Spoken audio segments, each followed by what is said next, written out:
అనుష్ఠానం చేసుకోవాలి అనుకున్న వాళ్ళు మాత్రం ఉచ్చరించండి. మాకెందుకు వచ్చిన అనుష్ఠానం అండి, ఏదో కాలక్షేపానికి పురాణం ఎందుకు పోదాం అనుకుంటున్నామండి, మాకు ఏ మంత్రము తంత్రం వద్దనుకున్న వాళ్ళు హాయిగా వినేసి ఊరుకోండి. శ్రీ మహాగణాధిపతయే నమః. శ్రీ గురుభ్యో నమః. ఓం శ్రీ ఓం నమః పరమలక్ష్మ్యై విష్ణువక్షస్థితాయై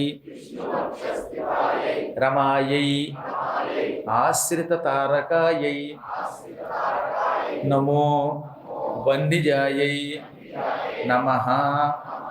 ఓం శ్రీ ఓం నమః పరమలక్ష్మ్యై విష్ణువక్షస్థితాయై రమాయై ఆశ్రితతారకాయై నమో వన్నిజాయై నమః.